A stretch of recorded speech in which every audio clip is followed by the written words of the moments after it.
เ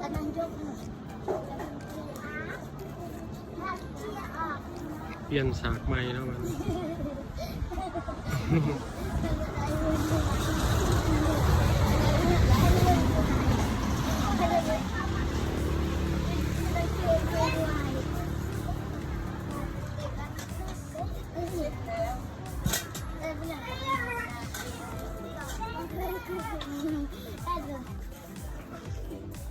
โอ้วันนี้2 คนเปลี่ยนกันตาม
วันนี้คือการพัดเนาะ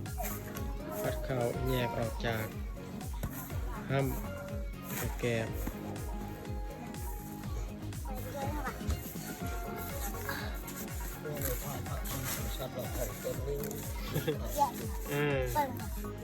อยู่บ้านบ่มีห้องซีหรอนี่ก็ชิมไปแล้วนี่ก็ทำดีเป็นลางแบบนี้ ฮะเขาชำนี่เขาไปชี้นักไปชอบยุ่งเนาะโอ้น่าจะบ่ซีหลายอ๋อปัจจุบันที่ไปดูไปดำเกาะไปไงฮะไปดูดำเกาะแล้วก็โอ้เขานี่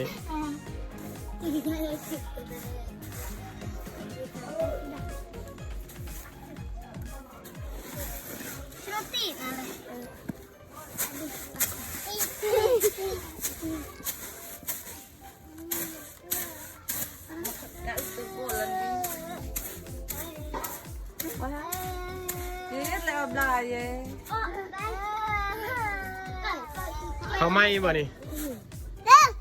โบแล้วเขาเก่า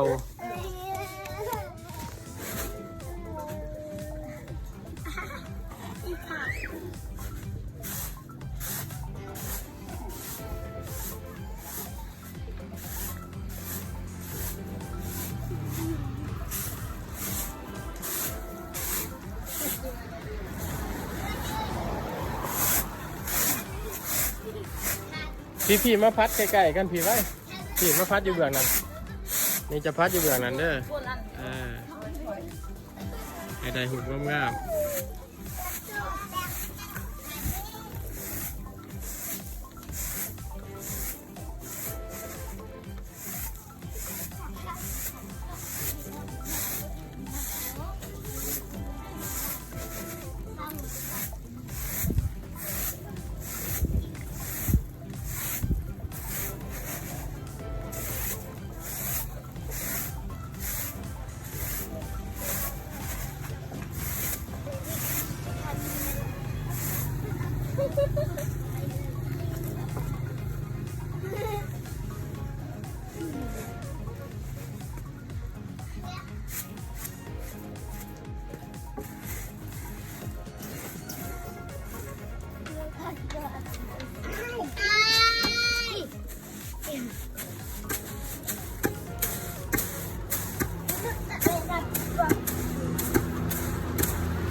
ลงเลยก็ตำไม้อีกเป็นบอนี่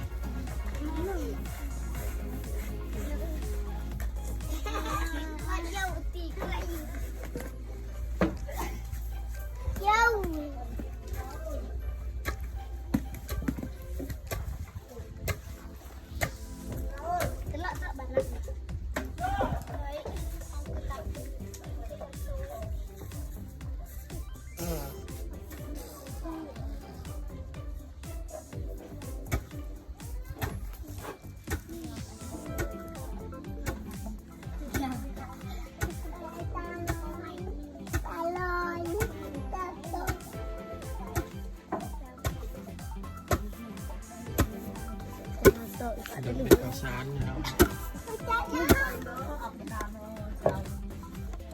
ก็จะจูดนั่งชาเลย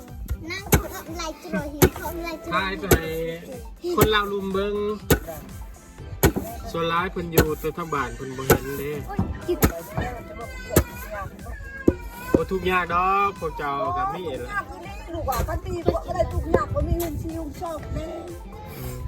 เขาตั้มเลย ตำมื้อนึงจะเทื่อนี่ ที่เอาตัว โอ้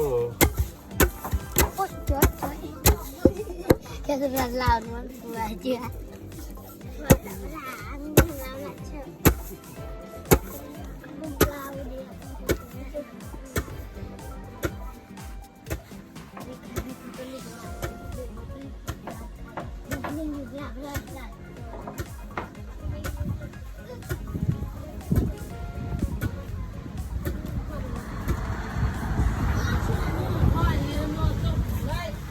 ฮะ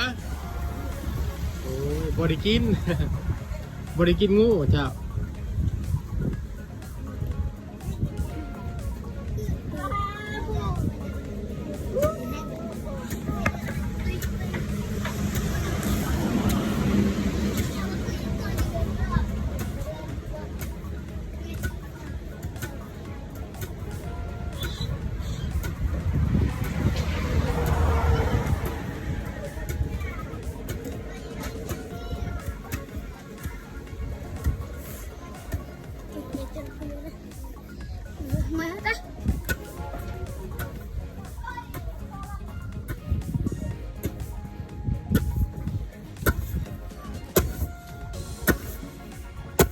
คือการตำข้าวกุกมือเนาะ